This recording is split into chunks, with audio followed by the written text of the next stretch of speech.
Hello and welcome to Larry Has Opinions. What would a genderless world look like? That's what The Left Hand of Darkness by Ursula K and Guin tries to explore. This is my first book by her that I've read, and I really wasn't sure what to expect. I had heard mixed things about this specific book. Some people seem to really love it, and some people seem to think it didn't age particularly well.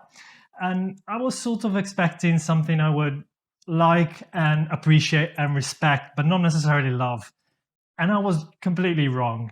The story follows Genli, who is an envoy of this supra-planetary sort of entity, a sort of equivalent of what the United Nations would be in our own world.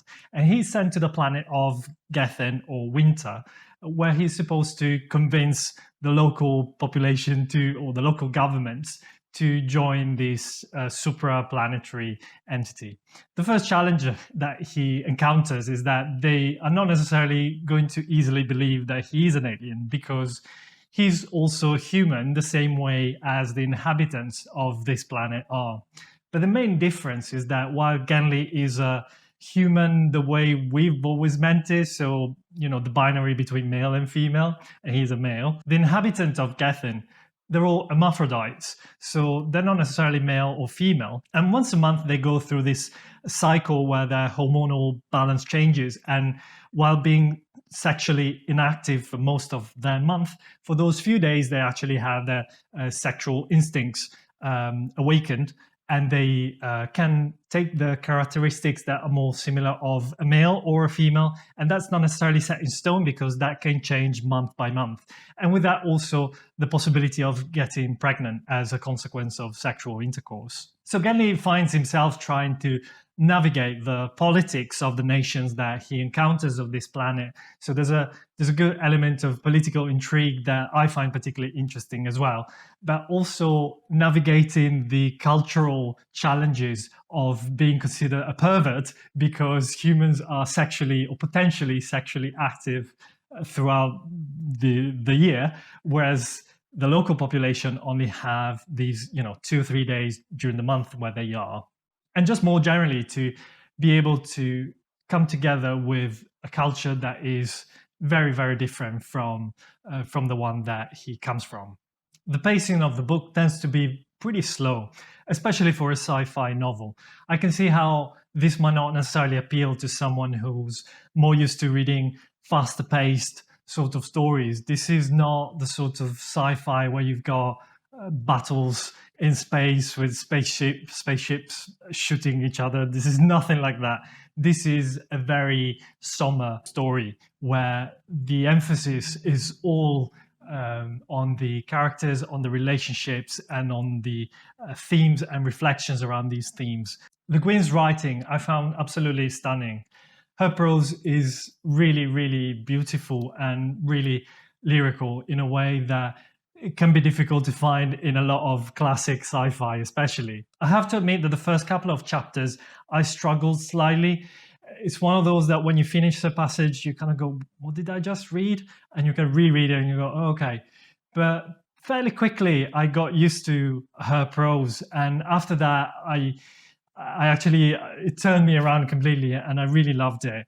It's a very somber, but really beautiful sort of writing that really won me over. The writing is always so vivid. There's a fairly large portion of the book that is set in a desolate, icy landscape, and you can really feel it almost when you read it. And that's testament to, I think, to the quality of Le Guin's writing. Again, it's a fairly slow book. So again, that part of the book might not be something that everyone enjoys because it's not necessarily fast moving, but it's really lyrical and really beautiful, in my opinion. Gender is very much the key theme of the story, trying to explore this genderless culture. And it's very much a reflection of our own world and the role that gender plays in all sides and all parts of society. But it's also a lot more than gender. There's a lot of political intrigue, as I mentioned, which I always very much enjoy. But there's also a lot of relationship exploration and loyalty and love, especially love between people who are very different, people who don't know how to understand each other. and how to find ways to interface with one another when the differences seem apparently so large. I've seen some criticism about the fact that Le Guin uses he as a pronoun to refer to the androgynous inhabitants of Gethin. I find the criticism slightly unfair, if I'm honest. First of all, she acknowledged this herself in subsequent articles or writing that she released, where she admitted that maybe she could have been braver, or she should have tried to be a bit more daring, and coulda, shoulda, woulda, whatever. I don't think it detracts anything from the story. It's also very much to reflect the perspective of someone who's used to seeing everything in binary terms like Genli and trying to make sense of this new culture. And that's addressed specifically in the book, in the story itself.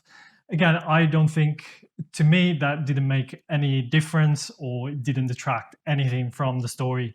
And this was published in 1969, so I definitely do not see anyone at that point publishing this sort of book with a lot of they, of singular they.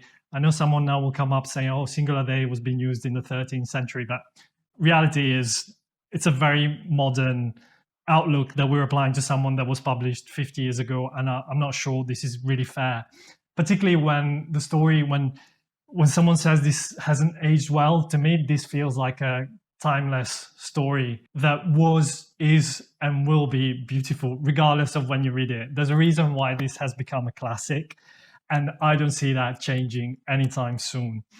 It's a masterful book.